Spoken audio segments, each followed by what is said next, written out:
고린도전서 11장 17절로 29절까지 말씀입니다. 고린도전서 11장 17절로 29절까지 말씀입니다. 신약성경 277페이지 있습니다. 고린도전서 11장 17절로 29절의 말씀 제가 읽도록 하겠습니다. 하나님의 말씀을 들으십시오. 내가 명하는 이 일에 너희를 칭찬하지 아니하나니 이는 너희의 모임이 유익이 못되고 도리어 해로움이라. 먼저 너희가 교회에 모일 때에 너희 중에 분쟁이 있다 함을 듣고 어느 정도 믿거니와 너희 중에 파당이 있어야 너희 중에 옳다 인정함을 받은 자들이 나타나게 되리라. 그런즉 너희가 함께 모여서 주의 만찬을 먹을 수 없으니 이는 먹을 때에 각각 자기의 만찬을 먼저 갖다 먹으므로 어떤 사람은 시장하고 어떤 사람은 취함이라. 너희가 먹고 마실 집이 없느냐? 너희가 하나님의 교회를 업심여기고 빈궁한 자들을 부끄럽게 하느냐? 내가 너희에게 무슨 말을 하랴? 너희를 칭찬하랴? 이것으로 칭찬하지 않노라. 내가 너희에게 전한 것은 주께 받은 것이니 곧 주 예수께서 잡히시던 밤에 떡을 가지사 축사하시고 떼어 이르시되 이것은 너희를 위하는 내 몸이니 이것을 행하여 나를 기념하라 하시고 식후에 또한 그와 같이 잔을 가지시고 이르시되 이 잔은 내 피로 세운 새 언약이니 이것을 행하여 마실 때마다 나를 기념하라 하셨으니 너희가 이 떡을 먹으며 이 잔을 마실 때마다 주의 죽으심을 그가 오실 때까지 전하는 것이니라. 그러므로 누구든지 주의 떡이나 잔을 합당하지 않게 먹고 마시는 자는 주의 몸과 피에 대하여 죄를 짓는 것이니라. 사람이 자기를 살피고 그 후에야 이 떡을 먹고 이 잔을 마실지니 주의 몸을 분별하지 못하고 먹고 마시는 자는 자기의 죄를 먹고 마시는 것이니라. 아멘. 네, 계속해서 하이델베르 교회문답 30주일 함께 낭독하겠습니다. 제가 문을 읽으면 성도님들께서 답하시겠습니다. 주의 만찬과 로마 교회의 미사는 어떻게 다릅니까?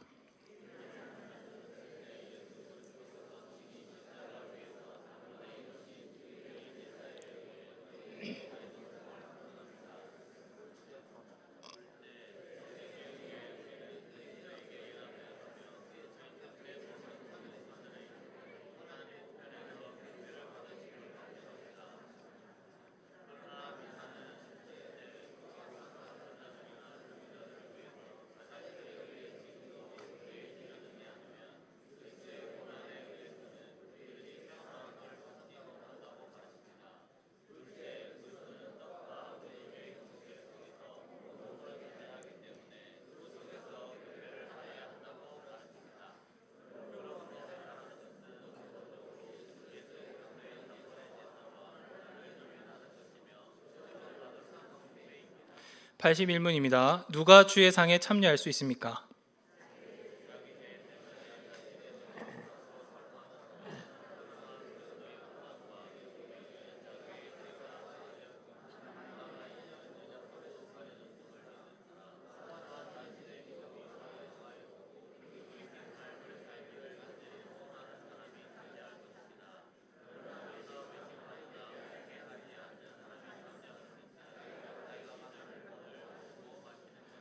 (82문입니다) 자신의 고백과 생활에서 믿지 않음과 경건치 않음을 드러내는 자에게도 이 성찬이 허용됩니까?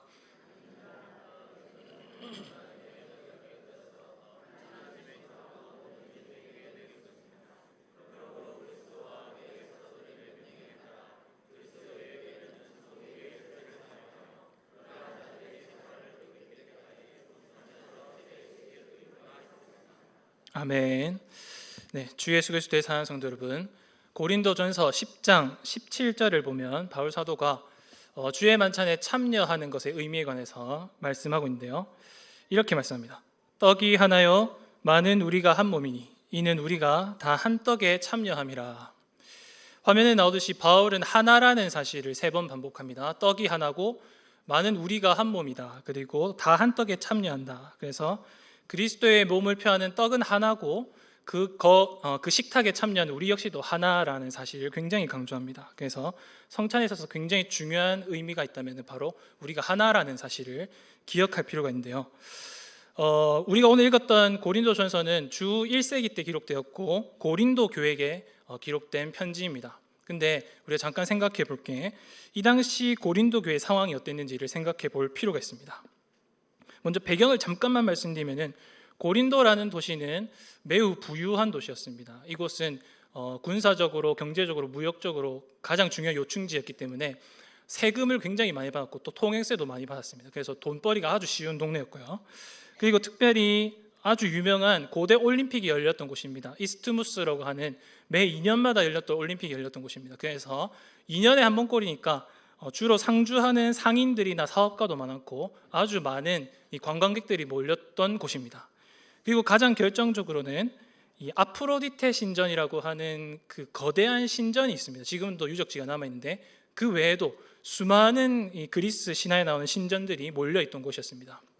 그 말인즉슨 이곳에서 살았던 사람들의 심성은 매우 이교적이었다, 우상 숭배적이었다라는 사실을 우리가 먼저 염두에 보고 생각해 볼 수 있습니다. 그런데 이러한 도시에 이제 교회가 세워졌죠. 바로 고린도 교회였습니다. 근데 고린도 교회는 다들 아시다시피 정말 말 많고 탈 많은 교회였습니다. 특히 성찬의 문제에 있어서 아주 심각한 문제에 빠져 있었습니다. 한 가지 예를 들어보겠습니다. 주 1세기 당시는 지금 우리처럼 초대교회이니까 예배당이 없었습니다. 그래서 이 당시 때는 아주 부유한 어떤 가정집에 한자리에 모여서 주일을 지켰었는데요. 근데 그 당시 때 로마의 관례에서는 집주인이 손님들을 맞이하게 되면 일반적인 관례로서 자기 집에 들어오는 손님들을 크게 두 부류로 나누게 됩니다. 첫 번째는 부자들이고요, 두 번째는 가난한 사람들입니다. 그래서 부자와 빈자를 이렇게 여러 가지 방식으로 차별을 두게 되는데 그때 교회도 마찬가지였습니다. 같은 교회인데 부자와 빈자를 서로 두 패로 나누어서 각각 구분시키는 관례가 있었습니다. 이런 관례가 가장 끔찍하게 벌어졌던 게 바로 성찬이었습니다. 그 당시에 성찬이 어땠느냐를 우리가 생각해 볼 수 있는 게 오늘 읽었던 20절부터 21절을 보면 생각해 볼 수 있습니다. 제가 한번 읽어보겠습니다. 20절부터 21절입니다. 그런즉 너희가 함께 모여서 주의 만찬을 먹을 수 없으니 이는 먹을 때에 각각 자기의 만찬을 먼저 갖다 먹음으로 어떤 사람은 시장하고 어떤 사람은 취함이라 이랬습니다. 그러니까 이 말씀은 무엇을 말씀하냐면은 그 당시에 모든 교인들이 한 장소에 모였습니다. 가정집에 모였는데 다 같이 함께 주의 만찬을 먹지 않았다고 합니다. 보시면은 이는 먹을 때에 각각 자기의 만찬을 먼저 갖다 먹는 사람들이 있다고 합니다. 이 사람들은 누구일까요? 먼저 먹는 사람들입니다. 일단은 사회적 계층이 높은 사람들이겠죠. 부자들, 주로 주종 관계 이렇게 했으면 주인 쪽에 속하는 사람들이 먼저 먹게 됩니다. 로마의 관례에 따르면 가정집에는 항상 트리클리니움이라고 하는 방이 있습니다. 트리클리니움 방이라고 있어서 여러분들이 이제 그림을 보시면은 누워서 밥 먹는 방이 있지 않습니까? 디귿자 형태로 누워서 식사하는 방이 있습니다. 그곳을 연회실로 사용했는데 주로 이 당시 때 고린도 교회 부자들은요 먼저 자기들끼리 모여서 그곳에서 떡과 잔을 나눴습니다. 누워서 이렇게 종이 주는 음식들을 받아 먹었던 것이죠. 그리고 한참 시간이 지나서 가난한 자들이 모이게 됩니다. 근데 이때 가난한 자들은 이 연회실에 모이는 게 아니라 이 가정집 안에 있는 마당 뜰이 있습니다. 이것을 아트리움이라고 부릅니다. 요즘은 큰 카페 가면 아트리움 있지 않습니까? 넓은 공간 있지 않습니까? 근데 그 당시 때는 그냥 아무것도 없는 마당이었습니다. 거기에 의자도 없이 서서 성찬을 받게 됩니다. 그러니까 부자들이 먼저 먹고 가난한 자들이 따로 모입니다. 근데 부자들이 받았던 것처럼 성대한 상은 없습니다. 아주 빈약하게 겨우 입에 풀칠할 정도로만 떡과 잔을 먹었습니다. 그래서 바울은 말하기를 어떤 사람은 시장하고, 그러니까 배가 고팠다는 것이죠. 먹었는데 배고픈다면 얼마나 조금 준 겁니까? 시장하고 어떤 사람은 취하였다. 그러니까 시장한 사람들은 가난한 사람들이고 취한 사람들은 부자들이겠죠. 그러니까 먹었어도 배가 고플 정도로 조금만 먹은 사람들이 가난한 사람들이고 성찬 때 과식하고 과음할 정도로 포도주에 흠뻑 취했던 사람들이 부자들이었습니다. 이것이 바로 고린도 교회의 모습입니다. 그러니까 정확하게 성찬을 통해서 교회가 두 쪽으로 나눠져 있는 것이죠. 부자들의 성찬, 가난한 자들의 성찬. 그래서 오늘 말씀에 보면은 바울이 아주 강도 높은 이 말씀으로 고린도 교회를 책망합니다. 그 말씀이 27절로 29절입니다. 제가 한번 읽어보겠습니다. 그러므로 누구든지 주의 떡이나 잔을 합당하지 않게 먹고 마시는 자는 주의 몸과 피에 대하여 죄를 짓는 것이니라. 사람이 자기를 살피고 그 후에 이 떡을 먹고 이 잔을 마실지니 주의 몸을 분별하지 못하고 먹고 마시는 자는 자기의 죄를 먹고 마시는 것이니라. 여기 보면 제일 중요한 게 표시를 해놨습니다. 합당하지 않게 먹고 마시는 자, 그 다음에 분별하지 못하고 마시는 자, 이렇게 표현해놨죠. 앞서도 말씀드렸듯이 떡은 하나요, 많은 우리가 둘이 아니라 한 몸이라고 했습니다. 그 말인즉슨 우리는 어떤 떡을 먹어야 되면 본래는 하나의 떡, 하나의 식탁에 참여하고 하나의 몸으로서 존재해야 되죠. 근데 고린도 교회가 빠졌던 이 분별치 못함의 의미는 무엇일까요? 하나여야 되는데 자꾸 두 개의 떡을 먹는 것이죠. 하나의 몸이어야 되는데 자꾸 두 개의 몸으로 갈라지는 것입니다. 그래서 분별하지 못한다, 주의 떡과 잔을 분별하지 못한다, 이 말은 하나여야 할 떡을 자꾸만 인간이 임의로 둘로 쪼개버리는 것입니다. 그래서 그리스도의 몸을 궁극적으로는 갈라버리고 찢어버리는 역할을 했던 것이죠. 저 사람은 가난하다는 이유로, 저 사람들은 종이라는 이유로, 신분적으로 노예라는 이유로, 저 사람은 우리와 성격이 맞지 않는다는 이유로 주의 만찬을 찢어버렸습니다. 이런 일이 주 1세기 당시에 벌어졌습니다. 그렇다면 오늘날 우리의 상황은 어떨까요? 과연 우리는 지금도 여전히 하나의 식탁에 참여하고 있을까요? 하나의 떡을 먹고 마시고 있을까요? 하나의 몸을 이루고 있을까요?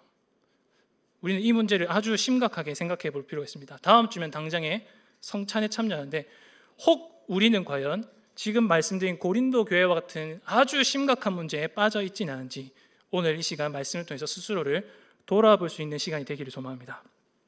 그래서 오늘 말씀의 제목을 보시면 누가 주의 상에 참여할까라고 했습니다. 이것은 81문의 질문 그대로를 제가 들고 왔습니다. 누가 주의 상에 참여할까? 근데 고린도전서 말씀을 따르자면은 이 주의 상에 참여할 수 있는 사람은 딱 한 사람이다. 누구냐면 형제를 사랑하는 사람입니다. 그러니까 세상의 원리대로 빈부격차를 따라서 지체를 차별하거나 폄하하는 사람이 아니라 내 곁에 있는 지체가 누구든지 사랑할 수 있는 사람이 주의 상에 참여할 수 있습니다. 반대로 주의 상에 참여할 수 없는 사람들도 있겠죠. 그 사람들은 당연히 형제를 미워하는 사람입니다. 그러니까 형제를 업신여기고요, 드러내놓고 업신여기는 사람 많이 없죠. 속으로 업신여기고 미워하는 사람들도 있을 것입니다. 그런 사람은 주의 상에 참여할 수 없습니다.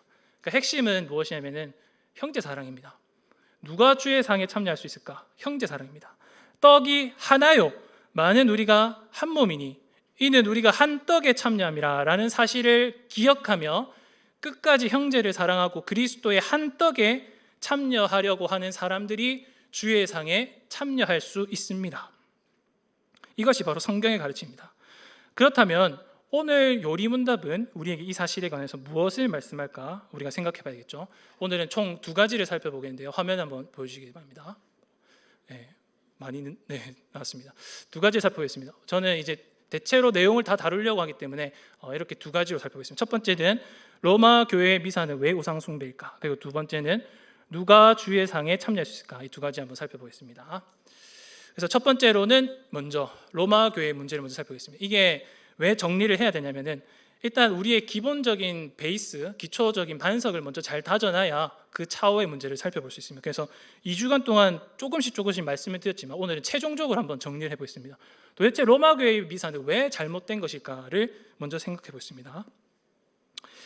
예전에 이렇게 천주교 평화방송을 어쩌다가 한 번씩 보게 될 때가 있지 않습니까? 뭐 의도적으로 보는 게 아니라 돌리다 보면 보게 되는데 제가 한번 어떤 신부님이 했던 말을 들은 적이 있습니다. 그 교구 안에서, 성당 안에서 어떤 한 신자분이 굉장히 몸이 아팠다고 합니다. 그래서 이 병이 들면 속이 좀 많이 메스껍지 않습니까? 약도 많이 먹고 이렇게 하다 보니까 속이 메스꺼운데 이분이 어느 날에는 미사에 참석했는데 속이 너무 메스꺼운 겁니다. 그래서 평소에는 잘 먹던 이 떡을 먹는데 떡을 먹다가 그만 떡을 뱉어버렸다고 합니다. 그렇다면 우리는 보통은 이런 일이 벌어지면 어떻게 하죠? 그냥 다른 떡을 먹거나 혹은 이거를 그냥 휴지로 싸서 쓰레기통에 버리지 않습니까? 근데 이 신부님이 말하기를 나는 그렇게 하지 않았다.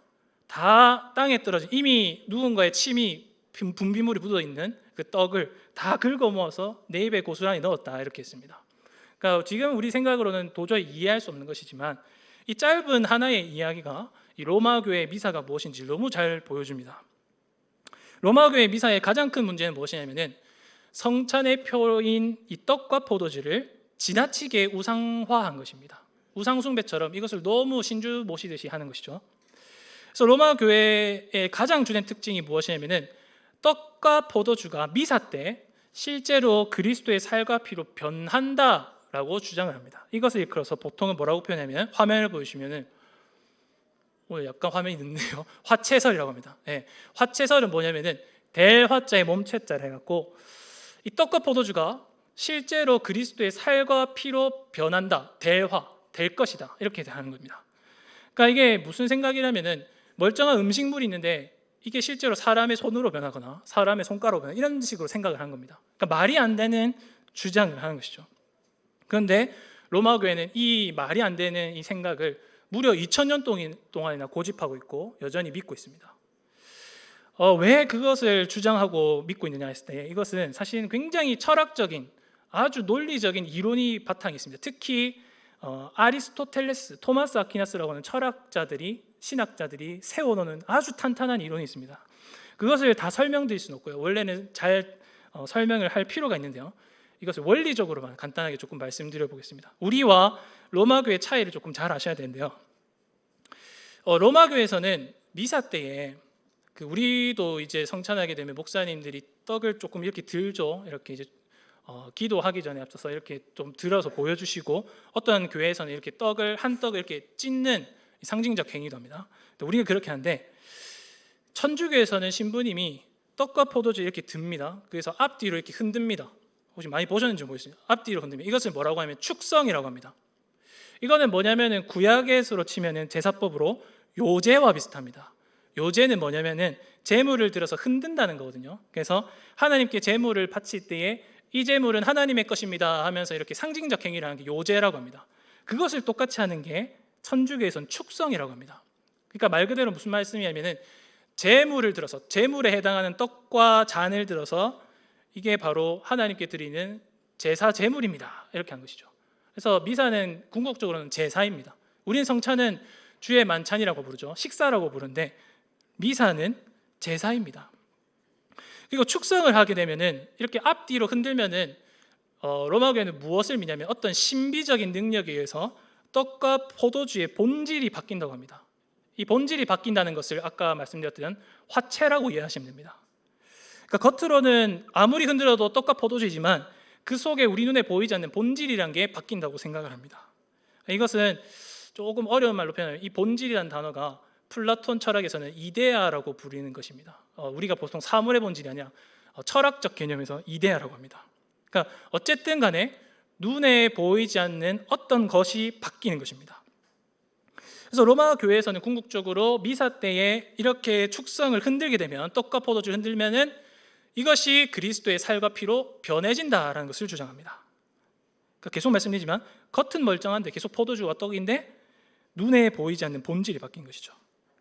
그래서 로마 천주교 혹시 영상을 한번 좀 보십시오. 떡과 포도주를 어떻게 모시냐면은 정말 신주 모시듯이 금으로 뒤덮여진 작은 상자 안에 이렇게 조심히 진짜 천천히 걸어옵니다. 저기 뒤에서 사제들이 이걸 싹 들고 진짜 천천히 걸어옵니다. 혹시나 떨어뜨리면 큰일 나기 때문에 정말 조심히 손을 떨면서 이렇게 축성을 하게 되죠. 그러니까 사실상 이 성찬의 표에 불과한 떡과 포도주가 우상이 되는 것입니다. 신처럼 모시는 것입니다. 그런데 오늘 요리문답을 한번 보십시오. 요리문답 제80문답 마지막 문단을 보시면은 이 로마 교회의 미사를 읽어서 아주 신랄한 비판합니다. 뭐라고 되어 있냐면 저주받을 우상 숭배이다 라고 말씀하죠. 그리고 그 근거에 관해서 두 가지를 말씀하는데요. 한번 화면에 보시면 제가 80문답을 한번 정리한 게 이것입니다. 첫 번째입니다. 왜 우상 숭배인가? 십자가 위에서 단번에 이루신 제사를 부인하는 것이다. 그리고 두 번째는 성찬의 표인 떡과 포도주를 분별하지 못하는 것이다, 이렇게 했습니다. 제가 주로 말씀드린 것은 지금 2번이죠. 성찬의 표인 떡과 포도주를 분별하지 못한 것입니다. 여기서 분별이라는 표현이 정말로 중요합니다. 제가 앞서 말씀드렸던 이 고린도전서 11장 29절을 보면 주의 몸을 분별하지 못하고 먹고 마시는 자는 자기의 죄를 먹고 마시는 것이라고 했습니다. 여기서 분별하다가 앞서는 형제 사랑을 하지 않는 것이라고 말씀드렸지만 더 궁극적인 말씀은 무엇이냐면은 성찬 때 먹고 마시는 떡과 포도주가 무엇을 의미하는지를 알지 못한 것입니다. 도대체 성찬 때 떡과 포도주는 무엇을 의미할까요? 지난주에 우리 조현선 목사님이 너무 강조를 많이 했습니다. 이거는 표입니다. 표라는 사실을 너무 강조를 많이 하셔야 됩니다.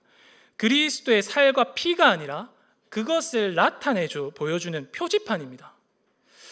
그런데 이러한 표가 어느 순간 신비한 능력에서 그리스도의 살과 피로 변한다고 생각하는 것, 이게 과연 가능한 일일까요? 불가능한 일입니다. 근데 이것을 왜 불가능하다고 주장하는지를 먼저 생각을 해봐야 됩니다. 왜 불가능할까요? 질문을 바꿔서 이렇게 생각해 보십시오. 그리스도의 살과 피는 그리스도의 몸이죠. 그렇다면 지금 현재 부활하여 살아계신 그리스도의 몸은 지금 어디에 있을까요? 하늘에 있습니다. 땅에 없습니다. 땅에 와서 바뀔 수가 없죠. 왜냐하면 하늘에 있으니까. 즉 승천하신 그리스도의 몸은 지금 하늘 위 보좌 우편에 계십니다. 근데 로마 교회는 자꾸 뭘 주장하냐면은 그 그리스도의 몸을 미사 때마다 땅으로 끌고 내려온 것입니다. 참 표현하기 참 그런데 그리스도의 몸을 억지로 붙잡았고 끌고 내려오는 것입니다. 그리고 그 몸을 억지로 변화시키죠. 떡과 포도주로 변화시킨 것입니다. 그게 사실은 가능한 일일까요? 불가능한 일이죠. 로마서 10장 6절에서 보면 이런 말씀이 있습니다. 누가 하늘에 올라가서 그리스도를 모셔 내려오겠느냐. 로마서 정확하게 지적합니다. 하늘에 계신 그리스도는 어떤 경우에서도 사람이 억지로 끌고 내려올 수 없습니다. 가능하다 해도, 설령 가능한 해도 부활하시고 승천하신 영광의 주님을 다시 이 땅 가운데 끌어내리는 것은 만행입니다. 범죄행위입니다. 영광을 훼손시키는 것이죠. 따라서 우리는 이러한 로마 교회의 형태를 비판할 수 있어야 됩니다. 정확하게 비판해야 됩니다. 그리스도를 끌고 내려온 것입니다. 이미 부활하신 승천하신 영광의 주님을 끌고 내려오는 것입니다. 미사 때마다요. 그렇다면 우리는 성찬에 대해서 이제 우리가 생각해 볼 것입니다. 우리는 무엇을 믿고 있을까요? 그리스도를 땅으로 끌고 내려온 게 아닙니다. 이게 임재라는 표현인데 성찬 때만큼은 이 임재라는 표현이 조금 틀린 표현입니다. 그리스도가 땅에 내려오시지 못하거든요. 그럼 우리는 어떻게 생각을 해야 될까요? 앞서 말씀드렸듯이 성찬의 표인 떡과 포도주는 절대 변하지 않습니다. 그리고 승천하신 그리스도께서는 절대 물리적으로 우리에게 임재하지 않습니다. 그렇다면 그리스도께서는 어떻게 우리와 함께 하실 수 있을까요? 어떻게 임재하실 수 있을까요? 어떻게 그리스도께서는 우리와 더불어 만찬을 즐기실 수 있을까요? 모든 것의 해답은 이 말씀 속에 담겨 있다고 생각합니다. 요한복음 14장 16절로 17절인데요. 우리 같이 화면을 보면서 읽어보도록 하겠습니다. 요한복음 14장 16절에서 17절입니다. 시작. 내가 아버지께 구하겠으니 그가 또 다른 보혜사를 너희에게 주사 영원토록 너희와 함께 있게 하리니 그는 진리의 영이라. 그는 너희와 함께 거하시며 또 너희 속에 계시겠습니다. 우리는 아주 당연한 진리를 믿고 있습니다. 그건 무엇이냐면은 우리에게는 보혜사께서 계신다라는 사실을 믿습니다. 오늘 오전에도 성령님을 강조했지만 우리를 인치신 분이 계십니다. 바로 성령님이시죠. 근데 성령님의 역할은 뭐냐면은 마치 이 땅 가운데서 그리스도께서 우리와 함께 하시는 것처럼 영원토록 우리와 함께 거하시는 분이십니다. 이미 오셨고 영원히 그 약속이 인쳐졌습니다. 보증되었습니다. 그러니까 성령님이 모든 것이 해결이 되는 겁니다. 어떻게 우리는 주님의 임재를 누릴 수 있느냐? 주의 성찬상에서 그리스도와 함께 떡과 잔을 마실 수 있느냐? 모든 것은 성령님께 달려 있습니다. 다시 의문답 제80문을 보시면 80문답에 한번 찾아보십시오. 답변 중에 주의 만찬에 대해서 설명한 답변 중에 두 번째 답변을 제가 한번 읽어보겠습니다.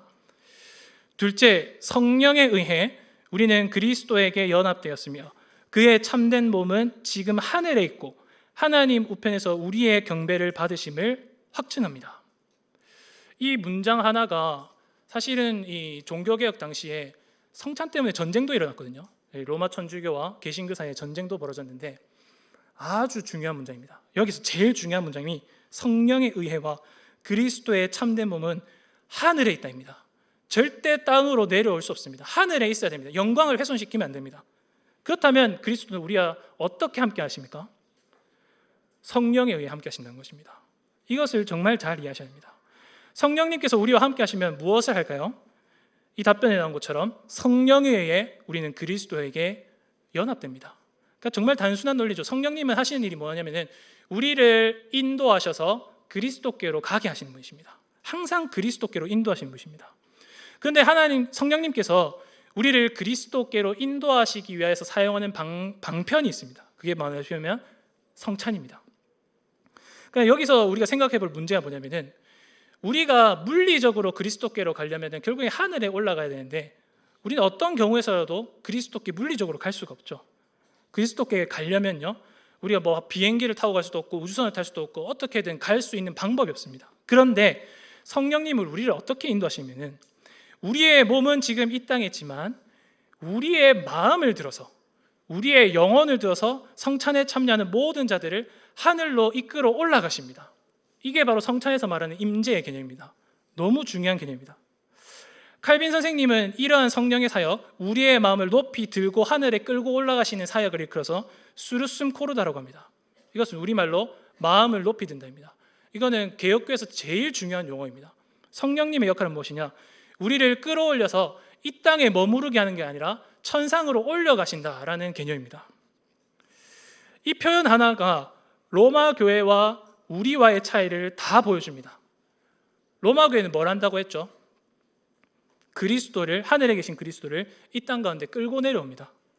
그런데 우리는 무엇을 하냐면은 그리스도를 이 땅 가운데 끌고 내려오는 것이 아니라 성령을 통해 우리가 그리스도께로 나아가는 것입니다. 그러니까 그리스도께서 내려오시면 안 됩니다. 우리가 하늘로 올라가야 됩니다.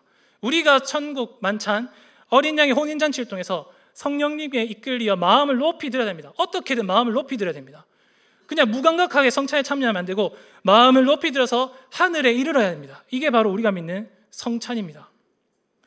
캐나다 개혁교회에서 사용하는 성찬 예식서를 보면 이 부분이 잘 나타납니다. 이 성도님들을 이 성만찬으로 이제 부를 때 권고하는 목사님의 말씀입니다. 사랑하는 형제 여러분, 이제 우리가 참된 하늘의 떡인 그리스도로 육성되기 위해 우리는 떡과 포도주라는 외적인 표에 집착하지 말고 우리를 변호하시는 예수 그리스도께서 계신 하늘 위 보좌 우편으로 우리의 마음을 높이 듭시다. 마음을 높이 듭시다. 수루숨 코르다죠. 성령님이 우리 마음을 높이 들어서 하늘 위 보좌에 계시는 어린 양 예수 그리스도께로 끌고 가십니다. 이것을 우리가 성찬 때 체험해야 됩니다. 경험해야 됩니다. 그리고 이 고백 속에 담긴 표현을 보십시오. 하늘 위 보좌 우편으로 우리 마음을 높이 들어옵니다. 이거는 성경 말씀의 성취입니다. 히브리서 4장 16절에 이렇게 말씀하죠. 그러므로 우리는 긍휼하심을 받고 때를 따라 돕는 은혜를 얻기 위하여 은혜의 보좌 앞으로 담대히 나아갈 것이니라 라고 했습니다. 여기서 보좌 앞에 나아간 것이 무엇입니까? 성령님에 이끌려 주의 만찬으로 나아간 것입니다. 주의 만찬은 곧 보좌 앞으로 나아간 것입니다. 왜 그런 것일까요? 근거가 있어야 되겠죠. 누가복음 22장 29절입니다. 내 아버지께서 나라를 내게 맡기신 것 같이 나도 너희에게 맡겨 너희로 내 나라에 있어 내 상에서 먹고 마시며 또 보좌에 앉아 이스라엘 12지파를 다스리게 하려 하노라. 정확하게 주의 상에서 먹고 마시는 것과 우리가 그리스도의 보좌 곁에 앉는 것이 함께합니다. 우리는 주의 상을 통해서 어디로 향해 나아갑니까? 이 땅 가운데 그대로 있습니까? 아니라는 것입니다. 저 저주받을 미사처럼 그리스도를 다시 땅으로 끌고 내려오는 게 아니라 성령에 이끌려서 우리가 그리스도께서 계신 은혜의 보좌로 담대하게 나아간 것입니다. 이런 일이 성찬 때 일어납니다. 실제로 일어날 수 있습니다. 기대감을 가지십시오. 우리의 마음이 성령에 이끌려서 하늘에 계신 그리스도께로 나아가는 것입니다. 그러니까 우리는 이 시간을 절대 가볍게 여겨서는 안 됩니다. 쉽게 여겨서는 안 됩니다. 아무런 준비 없이 무감각하게 성찬에 참여하면 안 되겠죠. 우리의 마음을 높이 드시는 그 높이 든다는 것을 조금 경험해 보십시오. 성령님께 의존하여 하늘에 올라가십시오. 실제로 그리스도께서 계신 저 천상을 향하여 나아가시길 바랍니다. 은혜가 있고 어린 양의 혼인잔치가 있는 천국으로 이끌림 받아서 성찬의 기쁨과 복을 한번 누려보시라는 것입니다. 이것이 바로 우리가 믿는 성찬입니다. 그렇다면 이제 두 번째 대지입니다. 성찬의 의미를 잠깐 생각해 봤는데요. 두 번째는 무엇이냐면은 그렇다면 도대체 이 거룩하고 영광스러운 성찬에 누가 참여할 수 있을지를 생각해 보겠습니다. 사실 간단하게 이렇게 하면 참 쉬울 텐데 다 참여할 수 있습니다. 이렇게 하면 좋을 텐데 요리문답은 전혀 그런 분위기가 아닙니다. 먼저 81문답을 보시면은 질문이 이것이죠. 누가 주의 상에 참여할 수 있습니까? 그리고 답이 세 가지로 나타납니다. 이것을 제가 한번 정리를 해봤는데요. 화면을 보시기 바랍니다. 좀 긴데 제가 읽어보겠습니다. 첫째, 자기의 죄 때문에 자신에 대해 참으로 슬퍼하는 사람. 두 번째, 그리스도의 고난과 죽음에 의해 자기의 죄가 사하여졌음을 믿는 사람. 세 번째, 자신의 믿음이 더 강하여지고 돌이킨 삶을 살기를 간절히 원하는 사람. 이 세 부류의 사람인데 너무 어려우니까 제가 간단하게 축약해봤습니다. 다음 거 보여주십시오. 이렇게 이해하시면 될 것 같습니다. 첫 번째, 죄를 깨달은 사람. 두 번째, 죄 사함을 믿는 사람. 세 번째, 돌이킨 삶을 살기를 원하는 사람. 오직 이 세 부류의 사람들만이 주회상에 참여할 수 있습니다. 아주 중요한 문제입니다. 오직 이 세 사람만이 주회상에 참여할 수 있습니다. 그렇다면 반대의 사람들도 있겠죠. 누가 주회상에 참여할 수 없을까요? 그 다음 넘겨주시기 바랍니다. 이 세상입니다. 첫 번째, 죄를 깨닫지 못하는 사람입니다. 두 번째, 죄 사함을 믿지 않는 사람입니다. 세 번째, 돌이킨 삶을 살기를 원하지 않는 사람입니다. 이 세 사람들은 절대로 주회상에 참여할 수 없습니다. 하나씩 간단하게 살펴볼게요. 먼저 첫 번째 사람입니다. 죄를 깨닫지 못하는 사람입니다. 이제 죄를 깨닫지 못한다, 이 문제가 핵심이 무엇인지 아십니까? 이 죄를 깨닫는다는 것은 남의 죄를 깨닫는 것은 아니겠죠. 당연히 자신의 죄를 깨닫는 것입니다. 그래서 요리문답 답변을 보면 자신의 죄, 자신에 대해 슬퍼한다, 이런 표현이 있죠. 남의 죄가 아니라 자신의 죄입니다. 근데 보통의 경우 사람이라면은 보통 누구의 죄를 먼저 깨닫습니까? 나의 죄는 잘 깨달아지지 않습니다. 남의 죄가 먼저, 남의 허물이 잘 보이죠. 그래서 로마서 2장 말씀에도 보면은 바울이 막 심각하게 책망을 합니다. 어떤 사람이냐면 모든 인간들, 너희는 어떤 인간들이냐? 남들을 정죄하기를 좋아하지 않느냐? 판단하기를 좋아하지 않느냐? 인간의 본성이 원래 그렇습니다. 내 죄는 보이지 않고 남의 죄가 보이는 것이죠. 그래서 죄를 깨닫는 건 사실 굉장히 어렵습니다. 특히 우리는 판단을 좋아한다고 했습니다. 판단한다는 것은 남에게 막 뭔가 씌인 듯이 남을 계속 밉상으로 보는 것입니다. 근데 드러내놓고 하면은 하수죠. 우리는 드러내놓고 잘 안 합니다. 근데 속으로는 계속해서 남을 판단하는 것입니다. 저 사람은 왜 우리 교회에 있을까, 이런 식으로 하는 거죠. 왜 저 사람은 저렇게 하지, 이렇게 생각한 것입니다. 그러니까 이것은 무엇이냐면 자기의라는 것입니다. 나는 옳고 남들은 틀렸다고 생각하는 것이죠. 요리문답은 지금 우리에게 무엇을 말씀하냐면 이렇게 나의 죄는 깨닫지 못하고 남의 죄를 판단할 줄 아는 사람들은 절대로 결코 주회상에 참여할 수 없다고 말합니다. 왜 그럴까요? 내 죄를 모르고 남의 죄만 알면 어떻게 됩니까? 다른 사람을 사랑할 줄 모르겠죠. 결국에는 형제 사랑이 불가능한 사람이 바로 죄를 깨닫지 못하는 사람입니다. 그리고 요리문답을 말하기를 이 사람을 일컬어서 외식하는 자라고 했습니다. 성경에 보면 외식하는 사람이 주로 바리새인들입니다. 그러니까 겉보기에는 너무 신앙생활을 잘한 겁니다. 너무 격식을 잘 차리고 신앙에 완전 으뜸인 겁니다. 그런데 속은 어떻다는 거죠? 외식이란 겁니다. 겉으로와 다르게 속이 갑갑한 겁니다. 자기 죄는 깨닫지 못하고 남을 판단하는 걸 좋아하는 것입니다. 그러니까 이거를 판단하고 분별하는 작업이 굉장히 어렵습니다. 도대체 이 사람은 자기 죄를 깨달은 사람인가 그렇지 않은 사람인가를 판단을 해야 되는데 그게 잘 쉽지 않습니다. 왜냐하면 드러나지 않기 때문이죠. 그런데 성경과 요리문답은 무엇을 말씀하냐면 반드시 그런 사람이 누구인지를 구별해야 된다고 말씀합니다. 이때 이 판별과 구별의 역할을 하는 주체가 있습니다. 그건 바로 교회의 치리회입니다. 여기서 잠깐 우리가 성찬과 관련해서 다음 주도 또 천국 열쇠 권징과 관련된 문제인데 교회 치리회의 역할을 잠깐 살펴보겠습니다. 치리회는 당회죠. 당회는 매주일 예배를 준비하고 성례를 집행하는 역할을 합니다. 그런데 우리가 조금 기억해야 될 게 뭐냐면은 치리회의 가장 중요한 역할 중에 하나는 성례를 지키는 문지기로서의 역할이 있습니다. 아무나 함부로 이 성례 안으로 들어오지 못하게 막는 역할을 합니다. 불법적으로 외인이 침입해 들어왔을 때에 주의 상을 어지럽히지 못하도록 치례에는 그 외인을 막아서는 역할을 합니다. 아무나 들어오시오, 여기 빨리 와서 떡과 잔을 먹으시오, 이렇게 하는 게 아니라 정확하게 판별하고 구별해야 됩니다. 우리가 배웠듯이 왜 주의 상은 지켜져야 될까요? 주의 상의 의미는요, 어린 양의 혼인잔치입니다. 즉 천국잔치입니다. 말인즉슨 우리는 언약을 믿는 마음으로 주의 상에 참여할 때 사실상 천국에 들어가는 것을 우리가 예표하게 됩니다. 그런데 그 천국에 외인이 침입해 들어온다, 자기 죄를 깨닫지 못하는 사람이 들어온다, 그거는 있을 수 없는 일입니다. 천국이 망가지는 일입니다. 따라서 치례에는 불법적으로 이 천국잔치에 들어오려고 하는 사람들을 반드시 막아야 됩니다. 어떻게 막을 수 있을까요? 가능한 할 수 있는 최대한 평소에 성도님들의 영적인 상태를 살펴야 됩니다. 이 사람이 지금 죄를 잘 깨닫고 있는지, 깨닫지 못하고 계속해서 자기 죄를 고집하고 있는지 목사님과 장로님들이 평소에 잘 살펴야 합니다. 이것은 신방과 관련된 문제입니다. 신방은 다들 아시다시피 직분자가 각 가정에 가서 양떼의 영적인 상태를 돌보는 것입니다. 그런데 원래 고대교회로부터는 항상 성찬이 있기 전주에는 무조건 신방을 하는 의무가 있었습니다. 오늘날에는 이 의미가 많이 퇴색됐죠. 신방을 잘 안 하는 분위기도 하지만 신방 자체가 많이 변질됐습니다. 오늘날 되게 많은 교회에서 신방은요, 일종의 집안 행사와 같습니다. 그러니까 어떤 집안 행사가 있으면은 목사님과 장로님을 불러서 기도를 받는 시간, 그러니까 목사님과 장로님이 손님이 되어서 각 가정의 집안 행사에 참여하는 것을 신방으로 여기는 것이죠. 이것은 신방이 아닙니다. 이거는 신방이 아닙니다. 신방은 무엇이냐면은 하나님의 방문이라고 불립니다. 하나님의 말씀이 인격적으로 변화해서 성도의 각 가정 가운데 들어가는 것입니다. 하나님께서 그분의 양떼를 살피라고 부르신 목사와 장로를 파송하여 나아가는 것이 바로 신방입니다. 손님이 아니라 하나님께서 가신다는 것을 대리자로서 나간 것입니다.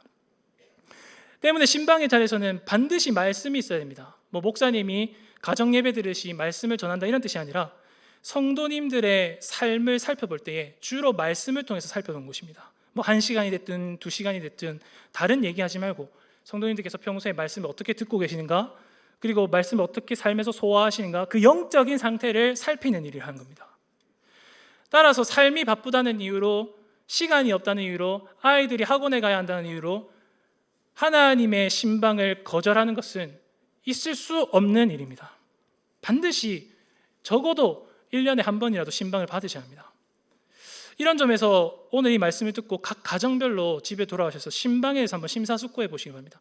1년 동안 우리 가정 한 번도 신방 안 받았는데 이거는 진짜 한번 진지하게 고민해 볼 필요가 있는 것입니다.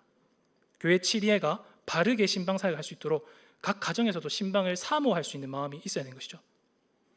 그리고 두 번째 부류를 살펴보겠습니다. 두 번째 부류는 죄 사함을 믿지 않는 사람입니다. 죄 사함을 믿지 않는다는 것은 첫째 부류와는 조금 다른 측면이 있습니다. 앞서 말씀드린 첫째 부류에서 하면 죄를 깨닫지 못하는 사람이죠. 그러니까 죄라는 것 사실을 아예 인지를 못하고 알지를 못합니다. 근데 둘째 부류의 사람은 어느 정도가는 자신의 죄에 대한 정보를 알고 있습니다. 그러니까 누가 옆에서 가족이 너는 이런 죄가 있어 이렇게 알려주었거나 혹은 선교를 통해서 대략적으로나마 죄에 관한 정보를 알고 있는 사람입니다. 근데 이 사람의 결정적인 문제가 무엇입니까? 죄는 알고 있는데, 죄가 뭔지는 알고 있는데 죄 사함의 필요성을 못 느낀 것입니다. 그만큼 이 사람의 상태는 어떤 것이죠? 죄를 짓고 있는데 자기 죄가 얼마나 큰지를 알지 못하는 것입니다. 죄는 아는데 죄 사함을 믿지 못한다. 이게 무슨 말입니까? 다른 말로 하면은 나의 죄를 씻기시는 그리스도의 피를 별로 대수롭지 않게 여긴 것입니다. 이게 보혈이라고 부르는데 그게 별로 보혈답지 않아 보이는 겁니다. 그리스도께서 나의 죄를 사하셨다는 사실 자체를 별로 고기롭게 생각하지 못합니다. 그래서 어쩌라고요? 굳이 왜 그렇게 하셨는데요? 나는 별로 필요로 하지 않는데 왜 그리스도께서는 그렇게 하셨는데요? 이런 마음이 은근슬쩍 있는 것입니다. 그리스도의 대속의 가치를 부인하는 것이죠.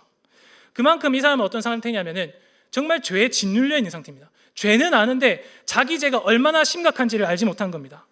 그래서 어떻게 하냐? 절대 그리스도의 은혜를 깨닫지 못합니다. 왜 예수 그리스도께서 나를 위해서 십자가에서 못 박히셨는지를 이해를 하지 못합니다. 그러니 주예상에 어떻게 참여할까요? 아무 감각 없이 참여합니다.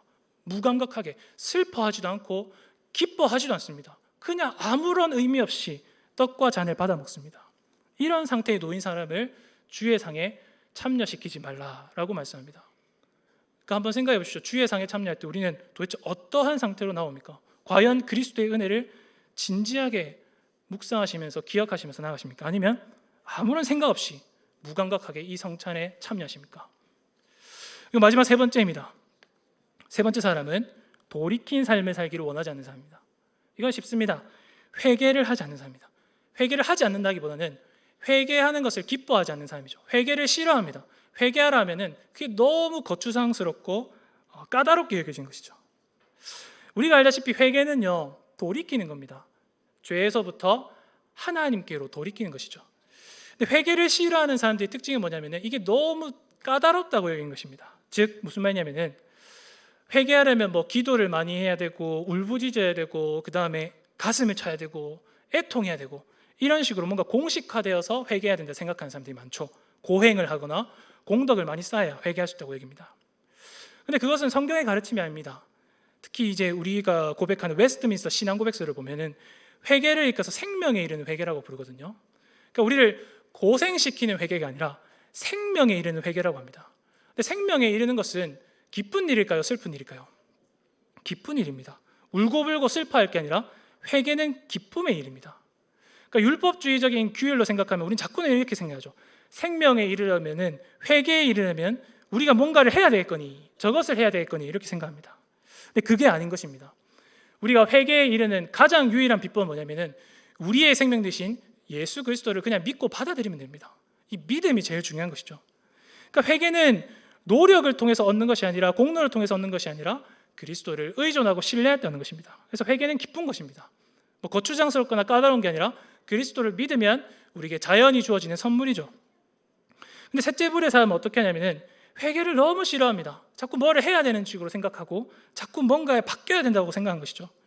돌이키는 삶, 날마다 회개하는 삶을 너무 끔찍히 싫어합니다. 그래서 이 사람들의 특징이 있죠. 오늘 오전에도 배웠지만 성화를 꿈꾸지 않습니다. 내가 바뀔 것에 대한 소망을 두지 않습니다. 교회를 수십 년 다녔어도 전혀 믿음이 자라지 않습니다. 그래서 어떻게 할까요? 믿음이 자라지 않고 신앙생활만 계속하니까 자꾸만 주의 상을 어지럽히려고 하는 것입니다. 이때 어지럽힌다, 주의 상을 어지럽힌다는 것은 자신과 함께 만찬에 참여하는 다른 형제를 사랑하지 않는 것입니다. 왜죠? 돌이키지 않았기 때문에 자꾸 죄가 보이는 것입니다. 자꾸 지적질하고 싶은 것입니다. 자꾸 분열을 일으키고 싶은 것입니다. 회개하지 않는 사람의 가장 주된 특징은 무엇이냐면은 하나님을 미워하는 것이고 이웃을 미워하는 것입니다. 그 미움은 드러난 형태가 아니라 속에 있는 것입니다. 속에, 내 생각 속에, 내 무의식 쪽에 다른 형제를 미워하는 마음이 있는 것이죠. 예민하게 반응한 것입니다. 물론 100% 완벽하게 다른 형제를 사랑하는 사람은 없습니다. 적어도 예수 믿는 사람이라면 아무리 미운 짓을 해도 형제를 사랑하려고 노력은 하겠죠. 그런데 이 사람의 특징이 뭐냐면 그런 노력조차 없는 것입니다. 그저 판단과 정죄가 쌓여있고 회개라고 하면 실증만 내는 사람, 그런 사람이 바로 돌이킨 삶을 살기를 거부하는 사람입니다. 그래서 이 사람들은 어떤 사람들입니까? 이 사람들은 자신이 돌이킨 삶을 살기를 원하지 않는 만큼 죄에 대해서 자유롭고요, 또한 동시에 여전히 다른 형제들도 이런 죄 속에 나뒹굴도록 만들려고 합니다. 그래서 주의 성찬을 어지럽힌다고 하죠.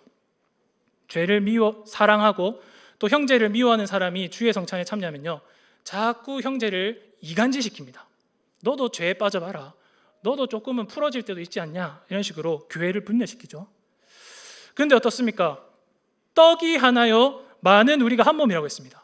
즉 만일 형제를 미워하는 사람이 주의 상에 참여하게 되면 어떻게 될까요?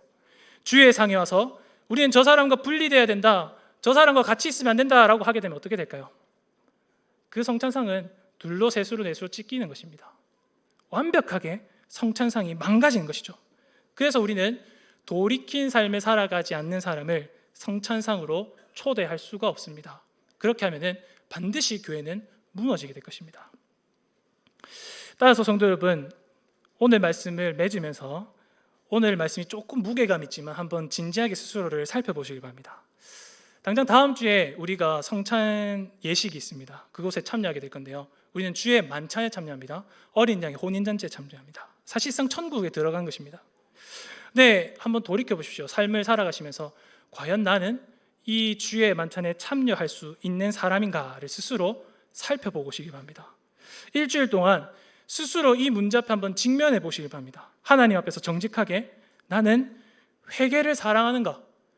날마다 회개하는 것을 즐거워하는가? 또한 나는 죄를 깨닫고 있는가? 또한 나는 그리스도를 정말 절실히 필요로 하고 있는가를 스스로 묵상해 보시기 바랍니다. 아주 중요한 문제입니다. 그래서 한 주간 동안 살아가실 때 무엇보다 회개하시길 바랍니다. 회개는 슬퍼하는 게 아니라 기쁨을 누리는 것입니다. 죽음으로 나아가는 것이 아니라 생명으로 향하여 나아가는 것입니다. 그래서 이번 한 주간 살아가실 때 스스로 하나님 앞에서 회개하시는 성도님들 될 수 있었으면 좋겠습니다. 그래서 우리가 다음 주에 이 자리에 다시 한번 모였을 때에 우리 모두가 다 한 떡에 참여할 수 있기를 소망합니다. 우리 모두가 한 몸이 되어서 그리스도의 한 식탁에 참여할 수 있기를 소망합니다. 형제를 사랑하십시오. 미움을 버리십시오. 사랑으로서 이 식탁에 참여해서 천상의 기쁨을 누리시는 복된 성도님들 되시기를 바랍니다. 들은 말씀 기억하며 함께 기도하겠습니다. 이 시간 기도